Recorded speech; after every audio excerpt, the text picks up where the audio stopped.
Hey, and welcome to the Mountain Cat Guitars podcast, where we discuss all things guitar related.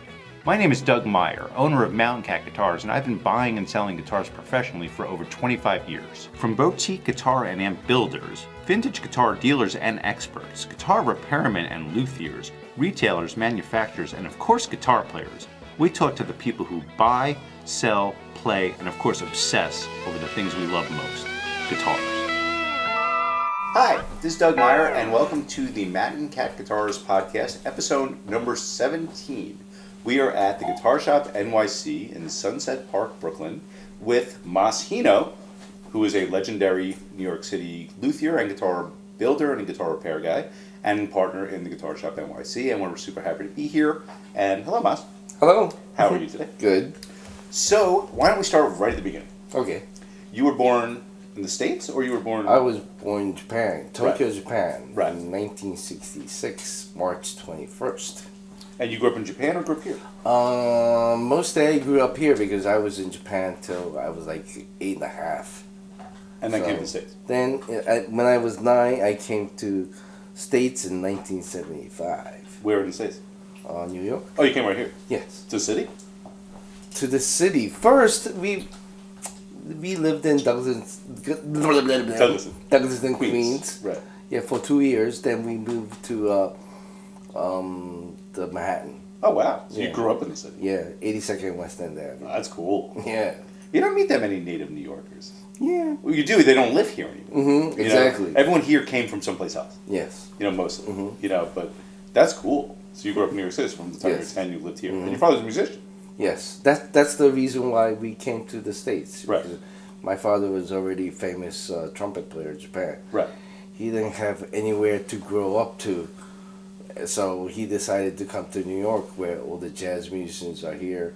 And that would have been the early 70s then? 75. Right, it must have been popping. 75. Yes. You know, like Miles Davis was here. You know, Yeah, like- exactly. He got to know Miles, and he was friends with Miles. so, Wow. yeah. That's heavy. Yeah, that, like, the 70s for New York, like, was the shit as far as recording music, and jazz especially. Yeah, It was exactly. popping here. And there were so many places to play for And the studios were all here. jazz musicians, you know. Yeah. Wow, it must have been awesome. Yes. Did you go with him to these? Yeah, I because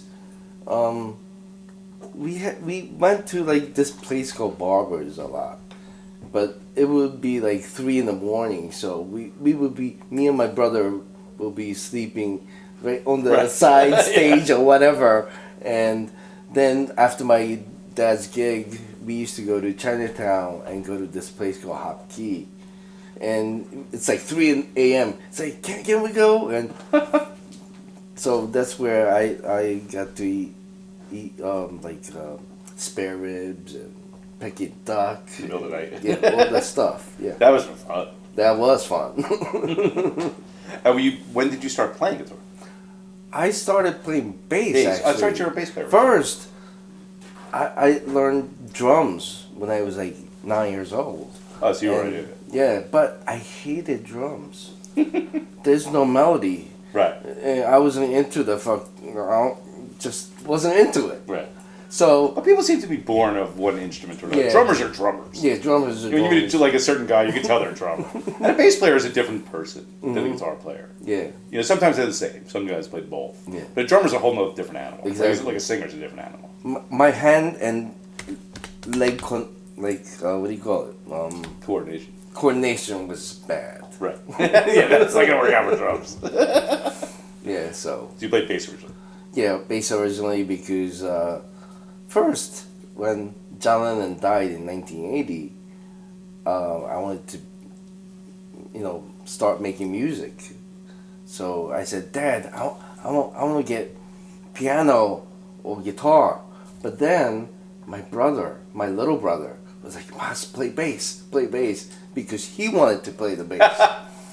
So, but my dad said, oh, with your character, maybe bass might be better, because I wasn't really show off. Right. Like It's my different- brother was a different show vibe, off. Right, that's guitar. So yeah, exactly. So that's what happened. So I got my bass, but I was going to a place called Music and Art on 137th in Convent. The high school. Yeah, high school. Right. Uptown in Harlem. Right. And I was art major. So I was doing that. When I was doing the art, my brother was stealing my bass and just playing the bass. And then you got better at it, right? Yeah, That's he what got better at it. And oh, shit. he was actually a trumpet major. Oh, wow. Yeah, and he got so good on bass that my dad said, "I think you should change Now play guitar. the bass." You know, in music and art, you couldn't do a guitar. Right. Guitar player had to play either upright bass or violin. Wow. Yeah, that's how it was. But Right. bass player always had to play the bass, upright. So my dad went to the school, LaGuardia High School, LaGuardia Music and Art, and let him change it. But then, yeah, but I was playing bass too, you know, and I thought, but then, after a while, I got into music. I started working at Rudys. But that was the next Yeah. question, right? The You next started one. working there before you were doing repairs, or you were doing repairs already? No, I was doing repairs for my friends. Right. This is in high school, you know. Right. I was like, That was the next question. Like, how'd you start repairing the things? Like, just some people have that thing where they'll just start taking the things apart and try to see how Yeah. they work or try to improve whenever them. I used to go to 48th Street, like every weekend, me and my brother and my friends would go for Like the hours. same thing. I did the same thing. Stand outside, we buy guitars like this. Exactly. Like yeah, the yeah, fingerprints yeah. on his window. Wow. Yeah, Richie 3D Freeman come out and throw you out. Yeah. Like, get the hell out of here. Every kid did that around Yeah. here. We used to take the bus in from where I Mhm. lived, like, an hour away, and just walk on 48th Street, look in the windows until they threw us. Like, we were off the street. Like, we weren't even in the store. We were outside. They were like, get the fuck out of here. And Like, there used to be a free paper, you know, for musicians. The Village And they Voice? No, it was just on the streets. And it wasn't Village Voice. It was some kind of free paper on 48th. Yeah, there were a couple of those, right? Yeah, and there were one guy who would explain all these repair things. So I started reading it, and I would get my friend's guitar and mess with it. And sometimes it would work, it won't Sometimes work, not so sometimes it much. doesn't. Of course, you know. So I started doing it, and then when I heard Jaco Pastorius for the first time, I took that bass And ripped the over front there. side. Yeah, took the frets out. I was playing it. I brought it to 48th Street to like show off or whatever. Then someone said, "You should fill in those frets," Right. you know, with because whatever they put 'em in I there. left it, you know. So one Japanese guy says, "You know what Jaco did, right?" He said, "Plastic wood." He put. Right. So next day I went to the hardware store, got all these. Is it DAP? I think it was. Right. That's Yeah. right. Yeah, I filled it in.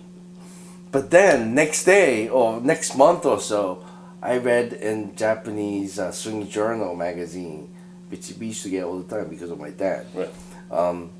There was a Jaco's interview, and it said he put bolt epoxy on it. Right. So I went and I got a Dovecon 2-ton epoxy, wipe that shit on it. It took me almost like 2 weeks to, you know, To it. Yeah. yeah, sand it flat and so it won't buzz. Right. But after that, I could slap. You could do Everybody's all like these doing stuff. that at that point. Yeah, It at was that like, point, Jaco everyone changed wanted- everything Yeah. overnight. You know, like everyone was doing that shit. Exactly. You know, And so you wound up getting a job at. How old were you when you started at Rudys? 18. Oh shit. Yeah. But you weren't really doing repairs for him. You were doing what? No, because at the time, I used to go get like bone nuts and stuff. But one guy, I don't know if I should say his name. He's really a good friend of mine now. But anyway, You don't have to say he said, well, you got to get it cut by our guys, or I can't sell you the bone nut. I said, come on, but I want to cut by myself, you know. So Rudy comes, says, come on, Michael, just sell him the fucking nuts. I've seen this guy for years, you know, buying all these little things. Right. Obviously, he's doing something. So I got the bone nut. I cut myself a bone nut, and it worked, of course. You know, Right. yeah, it was pretty easy for me. But then Rudy knew me as that I'm doing something at home. So he goes one day. He's like, "Come here, come." He took me in the back where no one could see us. Right. He shuts the door. Says, "Do you want to work here?" John Sir needs helper right now because someone left. Wow. You know, his helper left. So, do you want to apprentice? I'm like, hell yeah. I said, yes, but I have this other job. I have to give 2 weeks notice. He goes, even better. You even say that? That Right, you good need for to. you. Right, you're a good Yeah, guy. Right. he thought I was really humble and Right. because there were so many people who would just leave Just there, yeah. after 2 days or something. Right. You knew you were a good So guy at least. yeah, That's awesome. and I meet John Sir. He's like, good. I'll see you in 2 weeks. So what year was that? 85 or something. Wow.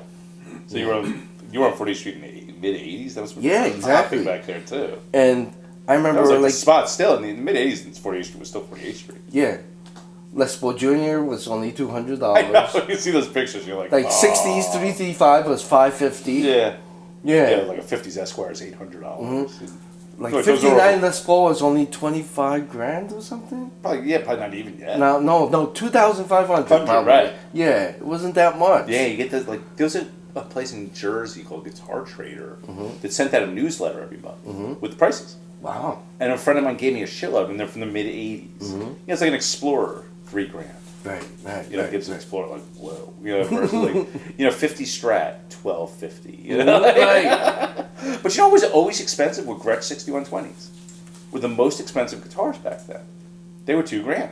You know, they were more like almost as like an Explorer. You know, like Gretsch 6120s were always expensive I don't know why. Maybe because they're so cool. I don't think always commanded a lot also of I money. think that because they're New York made and they have a pride. Like we're But if better you can play than rockabilly, Kalamazoo you have to have a guys 6120. Yeah. You know, like you can't use any other guitar. It's Yeah. got to be that. And then Brian Setzer came out. That was the '80s still. Yeah. It was almost like I used to work on his guitar, so Right. Well, we'll get to all that. Too, because right? also there was not many people who could fix Gretches at the time. Right. No one could Because- fix a Gretsch. Because Sadowski won't take Gretsch or Rickenbacker I can see that. because They're hard to work on. Yeah, it takes time to They're work weird. on. Yeah. So That's why no one bought Gretches. We could have even bought them when we were young. They never stayed in tune. Yeah. Or they did bizarre things because no one had to work on them yet. So you like even if you bought one, I had them when I was younger. We couldn't get them to work right. Right. Exactly. Everything would the pole pieces would fall out of the pickups, like weird shit. Like they always needed fret jobs because they needed a fret job when they were made. Exactly. You know the frets weren't, and they needed neck sets kind of. Yeah. You know, so like If you're lucky, you get good right. one. So someone like Brian Setzer could go get all that done. Yeah. Buy a Gretsch and have it. It was like it's like buying a car. You have to have all that stuff fixed if you want to use it in any kind of like professional setting where it would Yeah. stay in tune. You know, like movable bridges. You know, like They moved the frets. Yeah. Some of them Yeah. for the bar, bridges. yeah.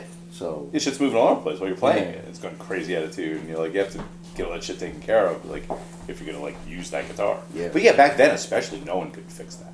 no. So if you guys were doing Gretches, you know, like Yeah. then because that's why like the 48th Street we used to go there as kids, and you would see famous people going back and forth because that was the only place where you could find a guy who could actually fix your guitar. Right.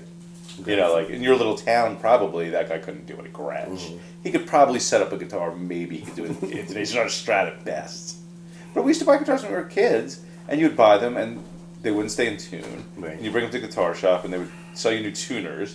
You'd put them on, they still went out of tune, and you'd sell it. Yeah. One of the reasons I think is because it had 0 fret, Yeah. and after a while, 0 fret gets worn. It gets stuck in the 0 fret. Right. You'd hear it. So, You'd like, click, yeah. click, So click. you have to round them off. Right. After time goes. It was a weird thing, the Yeah. 0 fret. How did that even get started, 0 frets? I have no idea. I think it was easier for people to make. Right. Because cutting nuts was very hard for people. Right. Probably more time consuming. Right? Yeah. So just rest on them Right. might be better. Yeah, it's actually, it's a good idea. But after a while, if the fret is worn, it's gonna go It starts becoming a sharper. mess, right? Yeah, it's a lot closer to the first fret than it was before. Yeah, it's weird because So- even in the '80s, those guitars have been around a long time. You couldn't get guys to work on them. Like when I moved out, then there was 48th Street, like Right. you know, 'cause- and then they were real guys. But probably in the rest of the country, there weren't. Yeah, because also sometimes if it was if it wasn't the same frets, it would be a lot higher and everything's sharp. Right. So that's one of the reasons too. Wow. So 48th Street in the mid '80s must have been nuts. Crazy. Yeah. That's when like Ibanez was just about booming. Right. All the Was Japanese 48th stuff Street was. Custom there yet? No, not yet. It came later, Not, right? yeah, a lot late, like 91 or something. Right. That's when I moved to New York. Yeah. Because when I moved to New York, it was already there, but I didn't realize Oh. it was brand new. Oh, I moved to New York, I think, in '90. yeah. I knew most of the guys at ESP. Yeah, those were all So- cool people. Yeah. That was a great shop. That was great shop, but they couldn't get orders. Right. Yeah, they had ESP stuff. They had a great repair guy. Yeah. Hitoshi. Yeah. My friend, actually. Yeah, Yeah. he was amazing. I had him like do a bunch of work on But something. he doesn't work on guitars anymore. When No. I met him in Japan, he was just a sales guy. He was great. Yeah. You know, like, that was a great shop. I always thought it was like that was like the most underrated shop up Yeah. here. So no one really talked about that. All those ESP Strats, like before people realized how good they were. You know, like at the time, those were probably better than Fenders. Yeah. You know, but no one wanted them because they said ESP. Yeah, No one exactly. understood Fernandez and all that stuff. They were amazing guitars. You know, everyone just wanted Fenders, and like the Fenders from the '70s or early '80s were garbage anyway. But everyone wanted to say Fender. You know, Yeah. So what was on 48th? If 40th Street Custom wasn't there, There, it was Rudys, We buy it. Silver Holland. I just love Silver. Right? Me too. We used to trade him That's gold. where Carlo Greco worked. Right upstairs. So I used to go there. Right. And who else? Well, Sam Ash had to have been there. Sam Ash is there. And Manny's was Manny's, of course, and Stuyvesant. there. Right. You know, where they made those guitars. You know, the Flying Explorer. Right. Someone was there making it. Right. I forgot whose name it was, but yeah. Yeah, so I first started going to 48th Street like when I was in high school, like in the early 80s. But I moved to New York in like 90, I think. It's like, we'd go up there all the time. And then there's Manuno's downtown. There's a couple other guitar shops. Yeah. And then Chelsea Guitars ultimately Right. wound up working at. But for a long time, it was just 48th Street that I Exactly. knew of. Like, Numanov's was always there. Yeah. But we didn't venture that far downtown. No. We used to take the bus to the Port Authority, and you could walk right to the 48th Street, and then go back. You know, I lived, you know, upstate where I live now. You know, so we'd come to the city. We didn't care about anything in the city except 48th Street. Me We too. just go to 48th Street and go home. We give a Like- shit about the Statue of Liberty or anything like that. Like Chelsea Guitars, I've been there maybe twice in my life. Yeah, I lived in that place, but I never had to go around there, so right. Yeah, that was Yeah. like the spot. We all worked there. You know, like we all, you know. But I only found Chelsea Guitars because I bought a guitar from Richie Friedman of 48th Street, and then there was like a little problem with it. It was making a weird rattle, and I didn't feel like bringing it back to him. Like it felt weird because he gave me a really good deal. And so I just looked in the phone book. I found Chelsea Guitars. I was like, it said repair, so I was like, oh, go there. And I met the guy who owned the place and became friends, and then I wound up working there for like 15 years or whatever. But you know, like. cool. You know, however, these things, you know, all these things were entwined because if I didn't work at Chelsea and then Cobra worked at Chelsea, Right. who was now partners with you and Eric, all these things come full circle. But the guitar community in New York has always been a small little world, by the way. Most people know Right. everybody. Yeah. You know, like, you know, so because I knew who you were, I think even before I moved to New York, because I think I read it in Guitar Player magazine. Yeah. Someone had mentioned your name, Mark Knopfler or somebody like Yeah. that. So I already knew who you were even before I got to New York. Because they'd mentioned, you know, there weren't that many tags. And somebody had Right. mentioned, I remember reading some magazine, seeing your name.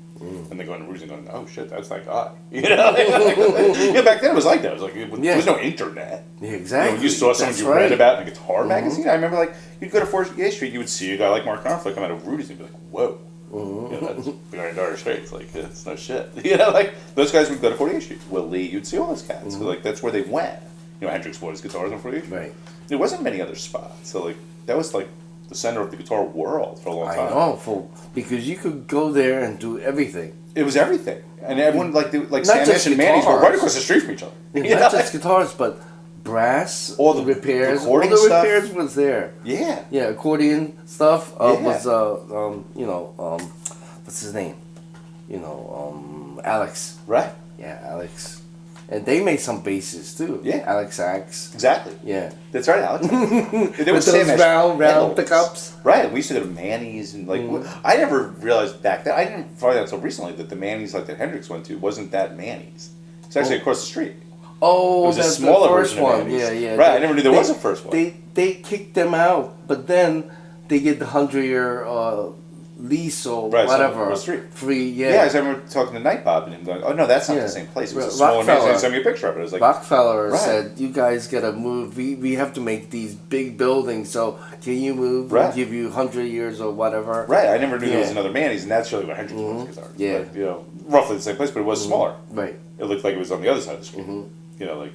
But yeah, it was so exciting to be on that block at that time, especially when you were a kid. Yeah. And to work there. I mean, how old were you when you started working? You were 19, 18? 18.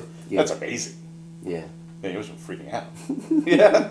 So you did all this John Source stuff. John Sears, they had already have a name for a brand. It was called Pencil. Right. Well, those were a big deal already because Yeah. Mark Knopfler was playing those Exactly. guitars. You know, like and a lot of cats were. But first, we were a Schecter shop. Right.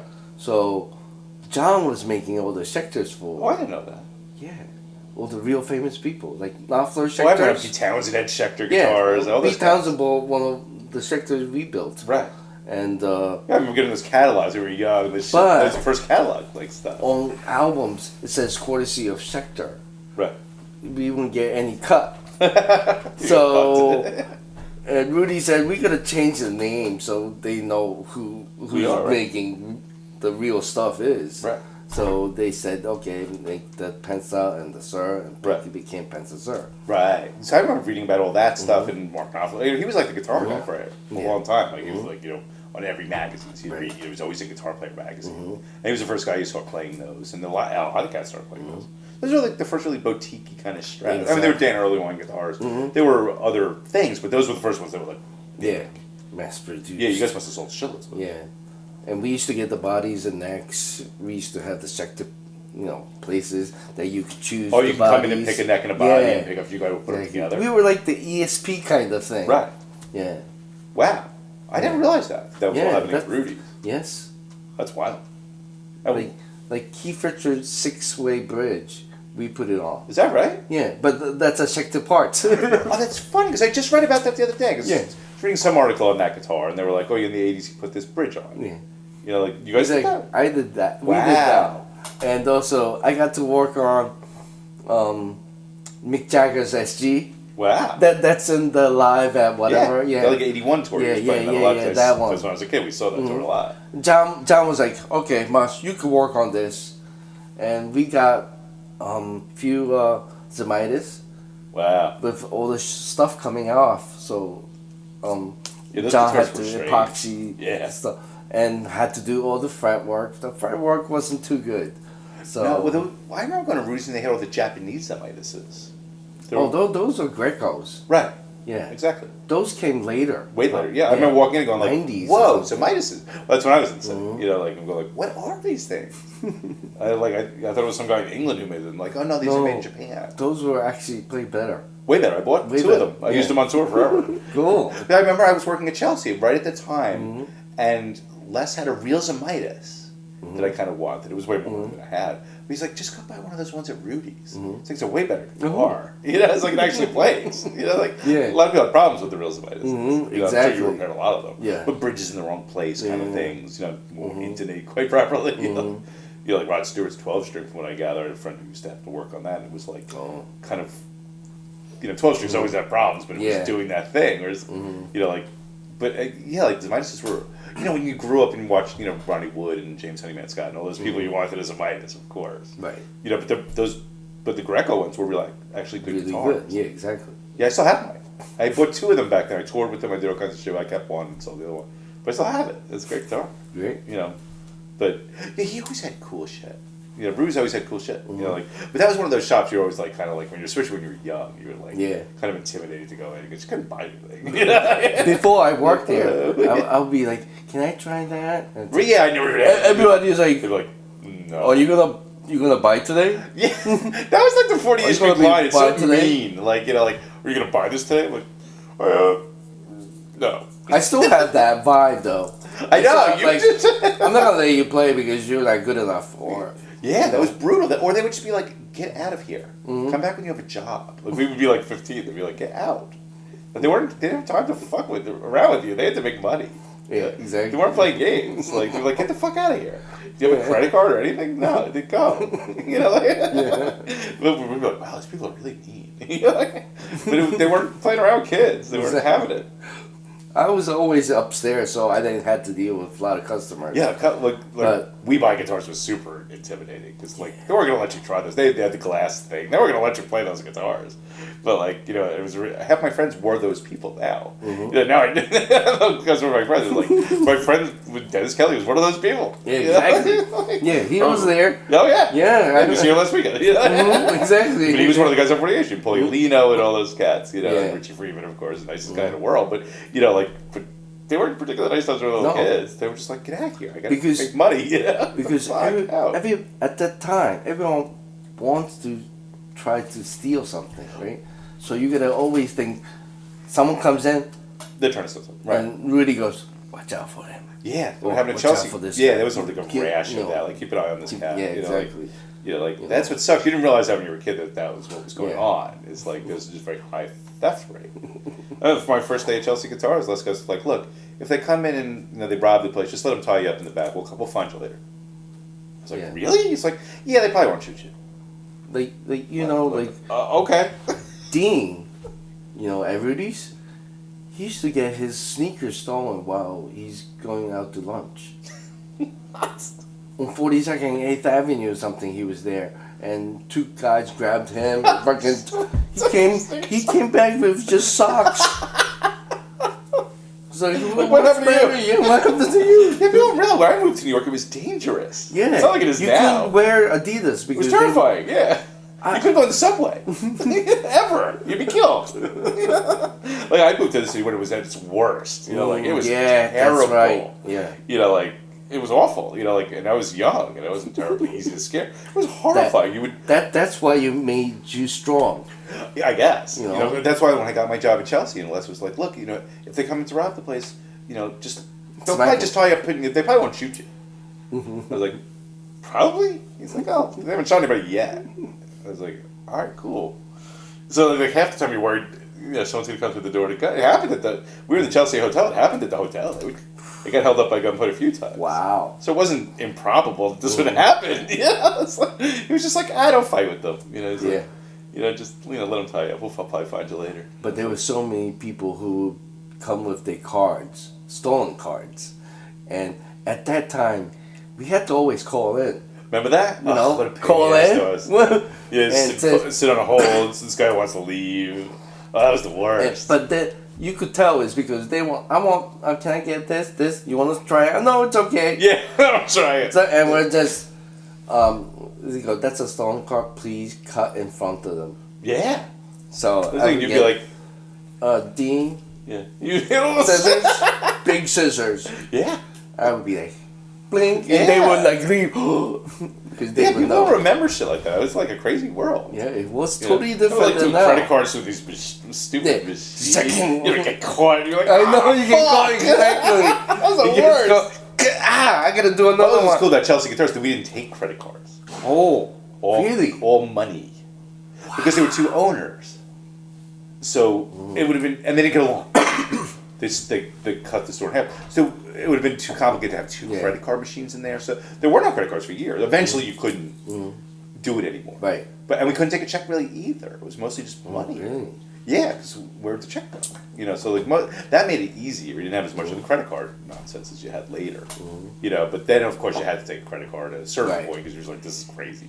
I gotta take a credit card. No one has cash like that. It was around $15,000 cash randomly. We would send people to the bank. It'd be like Tom Petty, and you'd be like, we don't take credit cards. You'd be like, really? You'd be like, yeah, go to the bank. And a lot of it was international, so it was New York City. So they would have to go to the bank and wire back to like Germany and try to get money. People usually got it done because they wanted the guitar. But it was like, it's not like it is now. Like they would have to go to their bank and have a wire sent. Hopefully get it the same day or the next day, and then come to you with all this cash. You would have to count it all. Then it's already sold or something. Right? Yeah, you would just, it was. We were so used to it. We'd be like, go to your bank though. You could wire back to your country. You can do this, and people would do it. You'd be like, oh yeah, because we were so accustomed to it. But like, they don't realize there was a time before credit cards. There was no PayPal. There was no computer. You know, there's none of this. You know, like it was like I can't imagine what 48th Street was like. Like, hey, around a store like Rudys, like with those credit card, like the stupid credit card machine, like all these pieces of paper you would have. You know, like crazy. So how many years did you work at Rudys? From 85 to 2000. Oh, so 15 years. Yeah, as long as I worked at Chelsea. Yeah. So that's a long time. I mean, you did repairs the whole time. Mostly Or you moved repairs into and made the Pensasurs. After maybe 2 years, they let me, build one. Right. But the bodies and necks were coming from somewhere else. Yeah. There's nobody cut that. Tom Anderson. Right. Was that right? Parts. Everyone was using. They was the only place. Either Right. Warmouth or Tom Anderson Right. parts. So all the famous people's guitars, like Kramer, Right. all Tom Anderson parts. Is that right? Yep. I didn't Like know Eddie that. Van Halen's and all the artists. I didn't know. They're all Tom Anderson parts. That's so because everything was like that back Yeah. then. Like you just had to know the guy who knew the guy Right. to get the stuff from. Like, and it was hard. And Was Tom it- Anderson got his machine from Schecter. Because he was the guy who was cutting the bodies For Schecter. for Schecter. And then he left and made Tony. Yeah. Right. That's why the pickups look the same. Right. There was a lot of that kind of stuff. Yeah. Because it's not like it was now where you could just go to a store and buy a tele pickup. Mm-hmm. You'd have to go Fender or something. Yeah, Like, exactly. Then there were Duncans that all came, but even I DiMarzio, found it was such like you had to Yard. call the company most of the time. Yeah, most of the time. You know, like Yeah, it wasn't there as was easy as where a guitar there's no shop pickup had guys. or parts even. You know, like if it was a vintage car, you'd have to find vintage parts. Right. There weren't repro parts for everything. Or you have to try to make some new part work. You know, that happened to us a lot. Where like you'd have this vintage guitar, but there was no repro part yet Right. for that. So they would put on like the 6 saddle bridge, right? Yeah. Because your bridge, like it doesn't look the same. Like, well, this is what we have. You know, like, Exactly. or you go to a shop like Chelsea and try to find an old bridge, but they're too expensive. Yeah, so people take it for granted now. You could just go on the computer and find anything. I A know. repro part for anything. Crazy. It's amazing the things we go searching for. And you're like, oh, there it is. One Google search, there it is. You know, like no problem. But that was the hardest thing about it. Most of it was improvised. Yeah, or you have to fix that part. Right. Exactly. You know. Or fabricate it from something else, or just make it work. Like machine heads. There was not many machine heads. No, there. they were like Godos. And there Godo, was, Godo was good. Well, really? Grover was going downhill, probably because it was made in China or something. I don't know. Something but happened, yeah. Something happened. yeah, because they were great, and then they In the were 50s, it was great. Then there were Spurzels. The Spurzels were good for our time. Right. Yeah, You because- still find them on, like, I'll find them on some Yeah. vintage guitar. I'll be like, oh wow, remember Spurs? I remember buying a set of those fucking Telecaster. Yeah. I was like building or something. Yeah, like so into like Spurzels. They're German. They did Super work. awesome. Yeah, they were good. Yeah, but, yeah. but it wasn't as easy as it was now. Like you go to the guitar shop, bring your guitar there, and they didn't have the parts for it.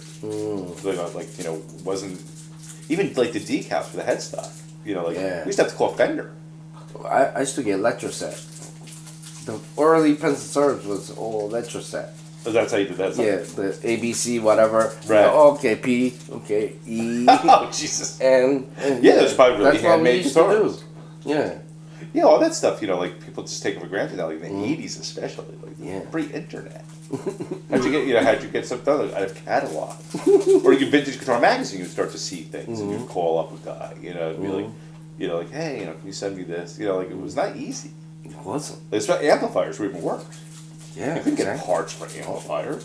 No They weren't way. making tubes in certain years. You had to find old tubes, or like there was one company making certain tubes, they were no good, or no one made the repro for that tube. You have to modify the amp. You either had groove tubes or that's it. Right, once like At the the tubes time. were a problem, they weren't really good, and then they were like, They went downhill by the 90s or right. something. It was like super primitive. Yeah. So you worked at Rudys until 2000, and then you did what?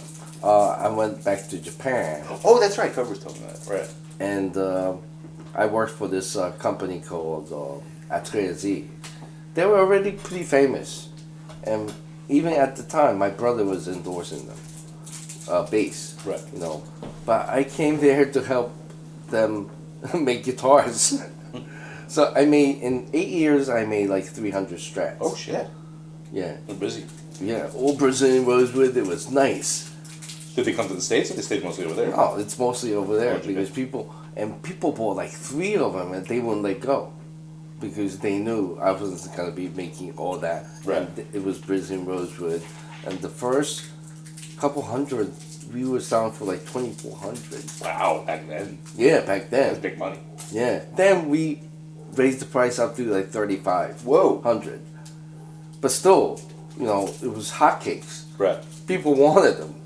Well, the market there was always different. The market in Japan was always different because we would always try to figure out what was going Yeah, on they're there. like 10 or 20 years behind, sort of. But sometimes ahead. Ahead, yeah, Weird. sometimes, Yeah, it was always weird. So you'd have friends who toured Japan, and they would tell you about the things they saw there. Well, we'd have a lot of Japanese dealers who would come up. Because a lot of Japanese vintage guitar dealers, and they knew their shit. And they were really cool. Oh, yeah. And they would come back out of Chelsea, and but what they started doing is sending young guys over because the older guys didn't want to come because they want to make the trip. But the young guys were our age, so we go party with them. Right. They came here to buy guitars, but they were up for partying. They're cool. They were all into Peter Green, and they're just super blues freaks. And all they want to do is buy vintage guitars and listen to blues. And hang out and drink. Great dudes. So we used to just hang out with them in Chelsea, but they were so knowledgeable.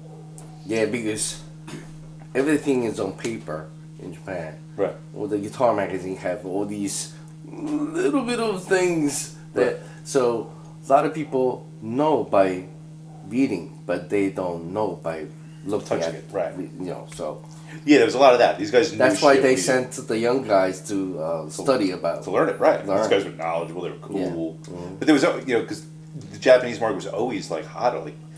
Like when I first started at Chelsea, it was the early '90s. Is when the Japanese economy was popping, and they were buying 60s. Because in the 90s, they had so much money. It's when they bought Rockefeller Center, right around that period. Exactly. They would come and just come. They would just walk in, and they didn't really speak English. So all they knew how to say was 6120. They were just buying 6120s, $5,000. At that time, all these Japanese kids coming and buying ESPs. Right. This is before 48 Street Custom. Right. They would want the George Lynch model. Right. With the samurai thing on Right. the, But they didn't have them in Japan. They're only here.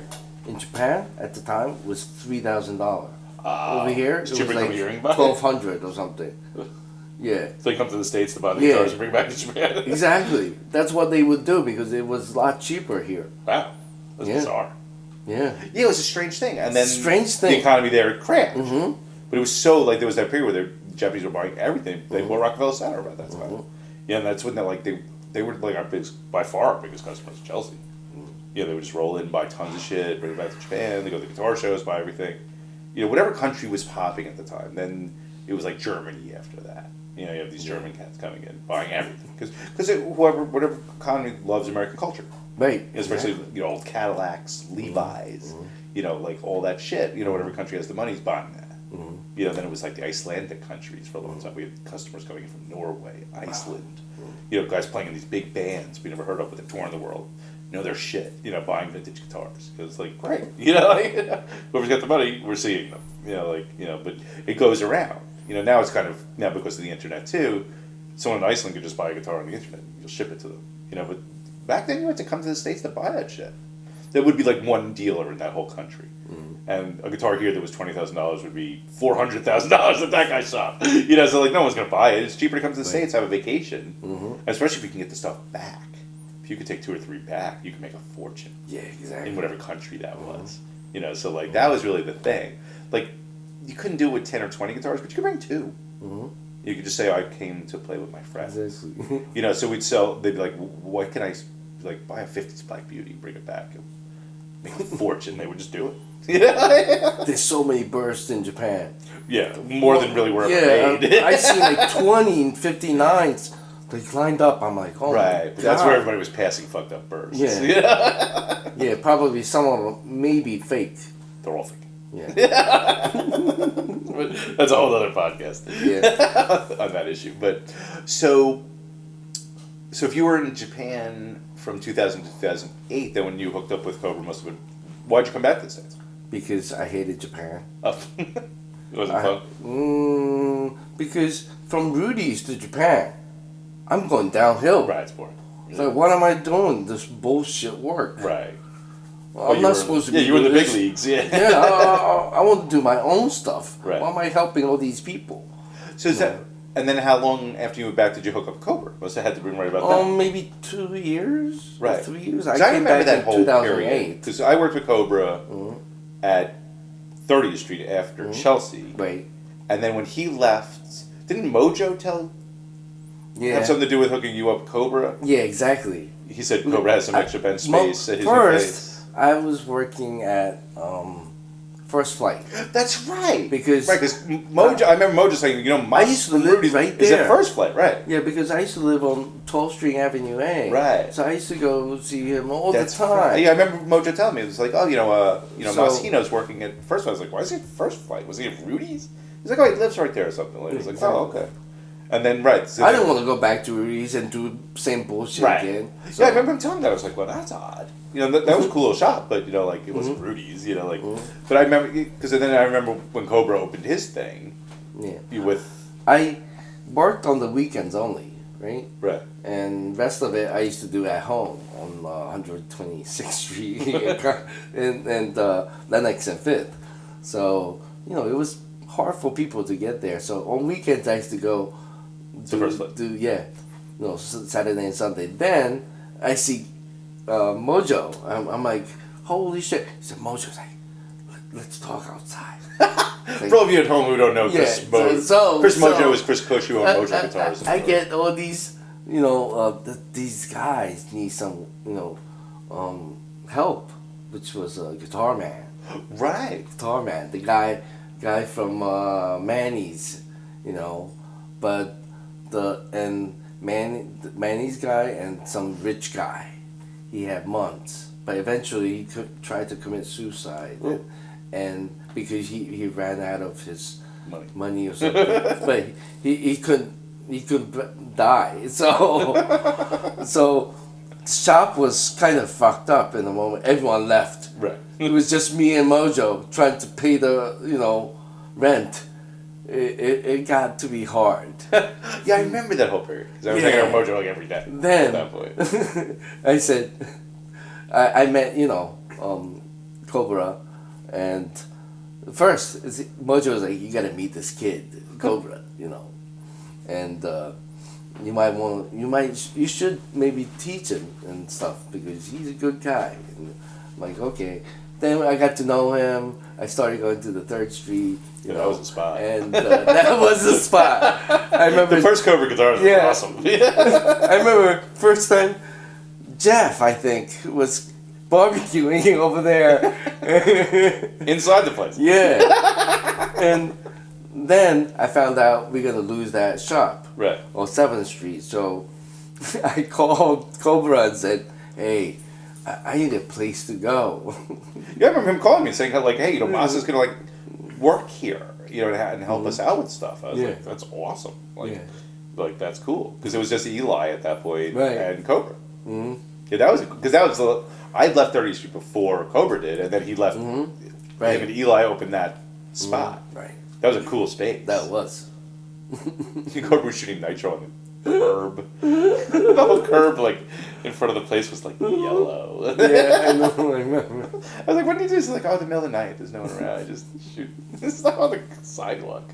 But that was a great little spot. Yeah, that was a great little spot. And then you went with every other spot until exactly. Yeah. So, and this one's in Sunset Park, Brooklyn, for all you folks. And so this is the culmination of all that. You guys had 3 or 4 spots in the middle, right? Yeah, exactly. With Robert James' place. Two different places.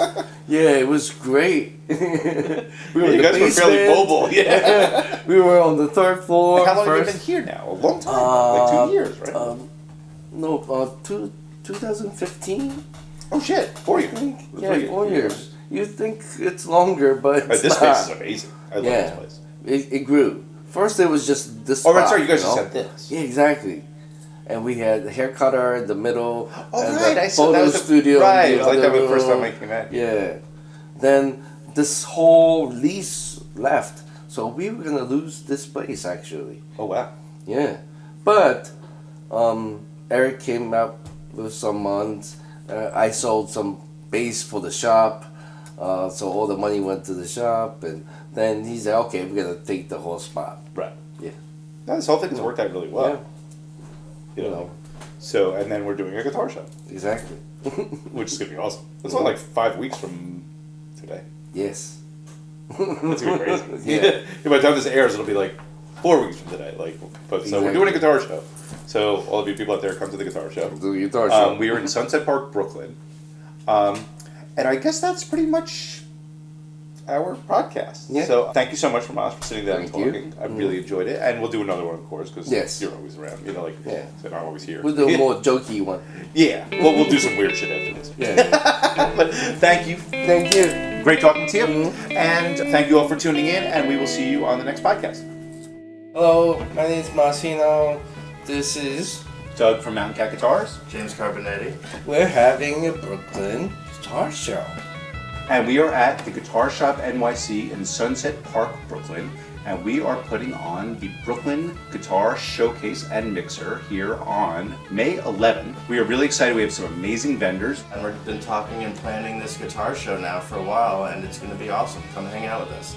It's going to be May 11th from noon to 8 p.m. and probably later, all day.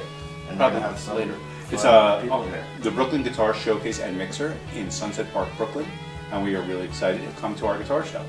Yeah. So let's come party with us. Yeah.